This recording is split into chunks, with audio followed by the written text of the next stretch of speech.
طرفدارای نسکافه و قهوه کجایین؟ بیاین که امروز میخوام یک کیک قهوه خوشمزه با این بافت عالی بهتون آموزش بدم. اگه عاشق طعم قهوه هستین و دنبال یه دسر آسون و در عین حال مجلسی میگردین، این ویدیو مخصوص شماست. حتما این رسیپی رو امتحان کنید و از نتیجهش لذت ببرید. بریم برای آموزشش.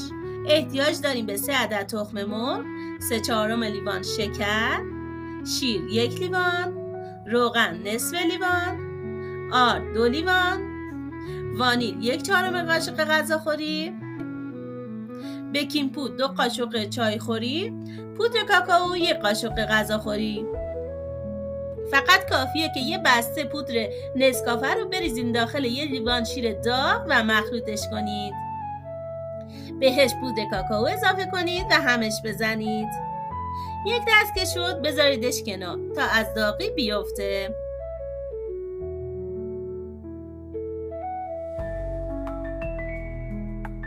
حالا میریم سراغ تخم مرغایی که به دمای محیط رسیدن. تخم مرغا رو داخل یه ظرفی میشکنیم، بهش وانیل و شکر اضافه میکنیم و با دور تند همزن اینقدر هم میزنیم تا کاملا کرمی و کشدار و حجیم بشه. به این مرحله که رسید ظرفمون رو حتما دورگیری میکنیم تا کیکمون بوی تخم مرغ نگیره. همش میزنیم و در حال هم زدن مخلوط نسکافه و شیر رو بهش اضافه میکنیم.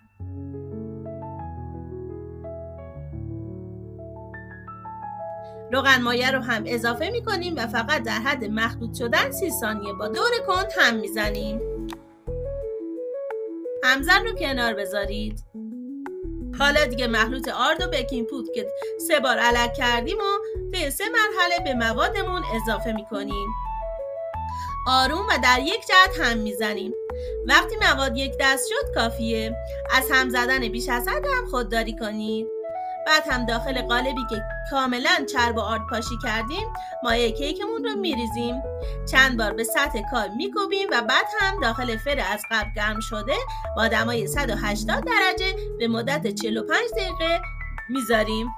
کیک ما آماده است. کیک از داغی افتاد از قالب خارج کنید. بذارید کیکتون خنک بشه و بعدم با هر چیزی که دوست دارین تزیینش کنید. اگه از این ویدیو خوشتون اومد حتما ویدیو رو لایکش کنید، کانال رو سابسکرایب کنید و زنگوله رو فعال کنید تا ویدیوهای جدید رو از دست ندید. سوالات و نظراتتون رو هم در قسمت کامنت ها برام بنویسید که حتما بهتون پاسخ میدم. با تشکر از همراهی شما. خدا نگهدار.